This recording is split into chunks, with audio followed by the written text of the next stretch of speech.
ये पहला आंदोलन है जिसके अंदर इतनी बड़ी संख्या में मातृशक्ति ने भाग लिया है।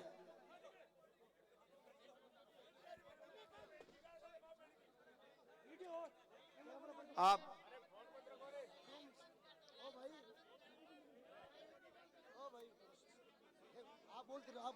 इस आंदोलन के अंदर छोटी मोटी जो बातें हैं ना, आंदोलन जनता का आंदोलन है और जनता के आंदोलन में छोटी मोटी बातें हो जाती है।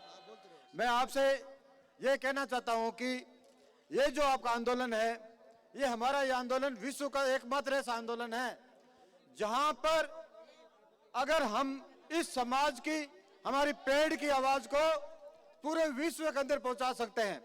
आपने ग्रेटा थनबर्ग का नाम सुना होगा। ग्रेटा थनबर्ग के नाम की एक 20 साल की लड़की ने पेड़ को बचाने के लिए पूरे विश्व में अपना नाम रोशन किया है। लेकिन पहली बार है कि 500 साल पहले गुरु जम्बेश्वर भगवान ने जो 500 साल पहले सोची थी, वैसी सोच विश्व में किसी की भी नहीं आई। तो हमें इस बात का गर्व होना चाहिए कि हमारे गुरुदेव, हमारे अग्रणी 500 साल पहले इस सोच के साथ आए थे कि 500 साल बाद क्या बुरा होने वाला है। आपको विश्व के सबसे महान पर्यावरणविद के रूप में गुरु जम्बेश्वर भगवान को याद करना चाहिए। और अगर हम छोटी मोटी बातों को अगर रखेंगे और नेगलेक्ट नहीं करेंगे तो हम अपने गुरु महाराज के साथ ही धोखा कर रहे हैं। असल में मेरी जाति छिंपा है, लेकिन आप मेरे स्टेटस देखना, मैं गुरु जम्बेश्वर भगवान को इतना मानता हूं कि उनसे बड़ा पर्यावरणविद इस विश्व में कोई नहीं हुआ।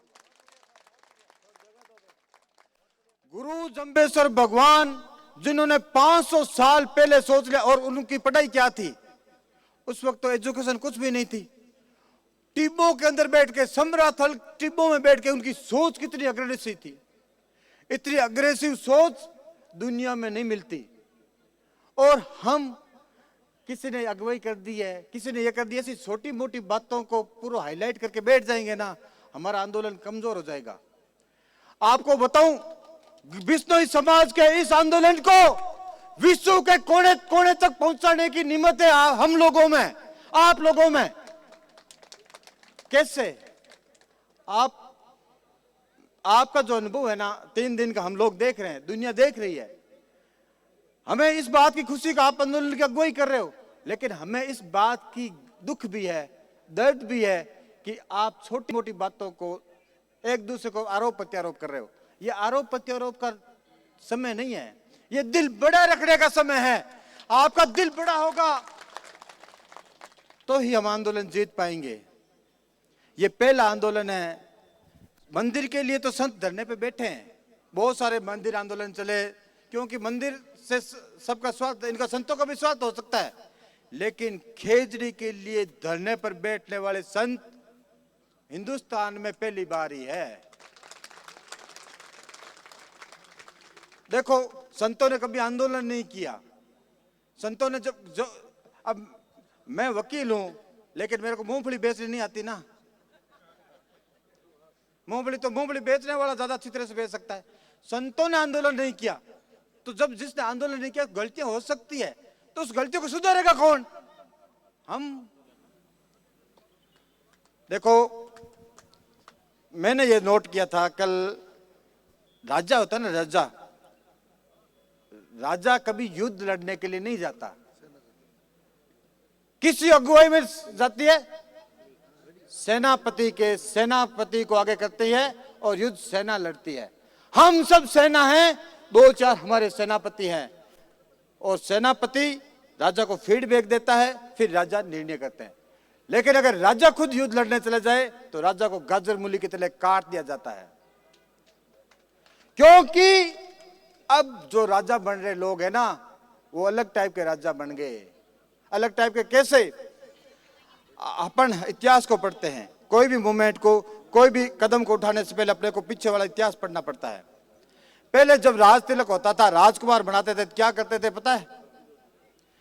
उस राजकुमार को अर्थशास्त्र की, घुड़सवारी की, हथियार की, किताबों की, इतिहास की, सबकी जानकारी दी जाती थी। वो जब पढ़ के परफेक्ट हो जाता था गुरुकुल में, तब उसको राजा बनाया जाता था। अब तो राजा कैसे बनाया जाता है हमको पता ही है। दूसरा, इस आंदोलन को आगे बढ़ाने के लिए इस बात में सोच नहीं रखनी चाहिए कि अपने पास जनता कम है या ज्यादा है। सोच इस बात को रखनी चाहिए कि हमारे साथ लड़ने वाले कितने लोग हैं, लड़ाकू कितने लोग हैं, और यहाँ जो बैठे हैं वो लड़ाकू फौज है। इतनी फौज, इतने लड़ने वाले लोग इस आंदोलन को मरने नहीं देंगे। आंदोलन निश्चित रूप से जीतेगा। इस सरकार में किसी को औकात नहीं है। सरकार बहुत कमजोर होती है। अगर कमजोर नहीं होती सरकार तो आपके पल पल की खबर सीआईडी के द्वारा वहां नहीं मंगवाती। मतलब उनको डर है। तो इसलिए कम संख्या ज्यादा संख्या से कोई फर्क नहीं पड़ता। लड़ने वाले का कालजा कितना मजबूत है, उसका हौसला कितना मजबूत है। और जब मातृशक्ति, हमारी माता बहन हमारे साथ है, तो हौसले की फिर क्या कमी है। तो निश्चित रूप से ये आंदोलन जीतेंगे। तीसरा, एक आंदोलन का हमारे देश में आंदोलन बहुत हुए हैं। सबसे बड़ा आजादी का जो आंदोलन है, आपको याद होगा, और पढ़े लिखे भी लोग हैं, जब देश आजाद हुआ था हमारे देश की जनसंख्या कितनी थी? 35-36 करोड़ थी। लेकिन आजादी के आंदोलन में कितने लोगों ने भाग लिया? 5-6 लाख लोगों ने। 1 करोड़ मान लो, माता की बात मान लेते, 1 करोड़ लोगों ने भाग लिया। 36 करोड़ में से 1 करोड़ लोगों ने भाग लिया। कितना परसेंट हुआ? 3% लोगों ने। अर्थात 3% लोग भी ठान लेना, 3% लोग भी, तो भी आंदोलन उस ब्रिटिश राज की जो लो थी उसको बुझा दी थी हिंदुस्तान से 3% लोगों ने। तो इसलिए यह मायने नहीं रखता कि हमारे पास जनता ज्यादा है या कम है, 3% लोग भी राज को झुका सकते हैं। और ब्रिटिश राज वो राज था जिसके राज के अंदर कभी सूर्योदय नहीं होता था, सूर्यास्त नहीं होता था, उसको भी झुका दिया था 3% लोगों ने। तो साथियों, ये जो आपका आंदोलन है ये वास्तव में मजबूत है। इस आंदोलन को छोटी मोटी बातों को नेगलेक्ट करके, क्योंकि अगुवाई विश्नोई समाज कर रहा है, लेकिन खेजड़ी को तो हमें भी चाहिए, सांस तो हम लोगों को ही लेना है। आप विश्नोई समाज की अगुवाई इसलिए है क्यों गुरु जम्बेश्वर भगवान ने आप लोगों की एक अगुवा टीम तैयार की थी इस पर्यावरण को बचाने के लिए। इसलिए आप हरावल दस्ता हो। विश्नोई समाज हरावल दस्ता है इस समाज का, इस देश का। वो हरावल दस्ता ही इसलिए बना है कि गुरु महाराज ने इसको इसलिए तैयार किया है कि पर्यावरण की सुरक्षा ये करेगा। बाकियों का सबका अलग अलग काम है। हमारा सिलाई का काम था, हम टेलरिंग करते हैं, किसी का कोई काम वो काम कर रहे हैं। आप हरावल दस्तों पर्यावरण की रक्षा करोगे। और हम वादा करते हैं, हम हमारे समाज की तरफ से हम वादा करते हैं, हमारे वकील समुदाय की तरफ से, कि आपके साथ हम खड़े हैं, कदम से कदम मिला के निःशुल्क पैरवी करेंगे। हमारा भाई रामनिवास कुकड़ा यहाँ बैठा है, इसको आंदोलन में इसके साथ डैमेज हुआ था। हम साथ खड़े कि नहीं खड़े रामनिवास भाई बता? हम साथ खड़े रहेंगे। 1 रुपए जितने भी पैसे लगेंगे, कोर्ट में जरूरत पड़ेगी तो हम अपनी जेब से पैसे लगाएंगे, आपका 1 रुपए नहीं लगने देंगे। दूसरा कि जय आंदोलन के लिए एक और हमें एक सेकंड लाइन भी आपको तैयार करनी चाहिए। आंदोलन जीतने के लिए सेकंड लाइन हमारे पास होनी चाहिए। सेकंड लाइन किसे कहते हैं? हमें इस बात की तैयारी करनी चाहिए, जब आंदोलन होता है, युद्ध लड़ने जाते हैं, कल को हमें पुलिस पकड़ के ले गई तो इस आंदोलन को कौन संभालेगा? जैसा रामनिवास के साथ हुआ, पुलिस पकड़ के ले गई, आंदोलन खत्म हो गया। हमारे पास सेकंड लाइन तैयार होनी चाहिए हमारे पास, कि यह आंदोलन को अगर कल को पुलिस ने डैमेज किया तो हमारे पास हमारी सेकंड लाइन भी है कि हमारी माताएं जो घर में बैठी है वो आने के लिए भी तैयार हैं। हमारे जो माता पिता बुजुर्ग घर में बैठे वो भी आने के लिए तैयार है। इसलिए प्रशासन को चेतावनी भी देते हैं कि वो बुलावे में नहीं रहे कि यहां बैठे हुए लोग है ना, वो ही नहीं है, उसके पीछे और भी second line, third line, fourth line तक तैयार है। और जब वो एक अनशन खत्म कर दिया, क्या ये बहुत बढ़िया कदम उठाया अनशन खत्म करके। इसलिए कदम उठाया, मैं आपको बताऊं, हमने इतिहास में पढ़ा है कि अनशन बहुत ज्यादा घातक होता है और उस वक्त कदम उठाना चाहिए जब अपने को कोई रास्ता नहीं मिले, तब अनशन का कदम उठाना चाहिए। लेकिन आंदोलन में हो जाती है छोटी मोटी भूलें, उस भूलों को माफ करो, उस भूलों को दबाओ और आगे बढ़ो। उस भूलों को लेकर बैठने से आंदोलन कमजोर होते हैं। पुनः आप सबके जो आंदोलन है, इस आंदोलन के अंदर सबसे बड़ी बात क्या है? साफे भी हैं, सफेद बाल भी है, काले बाल भी है, बिना बाल भी है और यूथ भी है।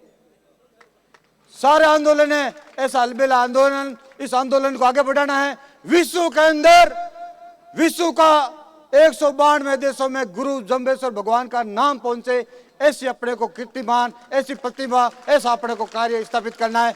निश्चित रूप से अपन जीतेंगे। टिके रहो। ये देखो, अपने जिसके साथ लड़ाई है ना, जिसके साथ लड़ाई है ना, वो बहुत धैर्यवान लोग हैं। कैसे बताऊं? हमारे सामने जो सरकार है, अभी प्रेजेंट बीजेपी सरकार है। बीजेपी सरकार आरएसएस 1925 में गठन के बाद में धैर्य रखते रखते 70-80 साल बाद राज प्राप्त किया है। मतलब 89 साल तक लड़ने का धैर्य है। तो बहुत धैर्यवान लोग हैं। वो अपनी की परीक्षा ले सकते हैं। उस परीक्षा में अपने पर जल्दबाजी कर दी तो अपने फेल हो जाएंगे। इसलिए अपने को धैर्य के साथ, हिम्मत के साथ, सामने वालों की रणनीति को समझते हुए मुकाबला करेंगे तो निश्चित रूप से जीतेंगे और जीत जनता की होगी, आम आदमी की होगी। पुनः समय काफी हो गया, बहुत सारे लोग हैं। संतों को प्रणाम करते हुए, माता शक्ति को सैल्यूट करते हुए, आप सभी लोगों को आपने समय दिया, आपका हार्दिक अभिनंदन। इंकलाब जिंदाबाद। बहुत बहुत धन्यवाद छिपा साहब। आपने जो अपने साथियों के साथ आकर जिस मजबूती से इस महापड़ाव को मजबूत करने का कार्य किया है और जो भरोसा आपने दिलाया है कि अगर किसी भाई के साथ इस आंदोलन के दौरान कोई पुलिस प्रशासन या कोई राज द्वारा मुकदमे हो जाते हैं तो उनका पूरा निःशुल्क रूप से विधिक कार्य है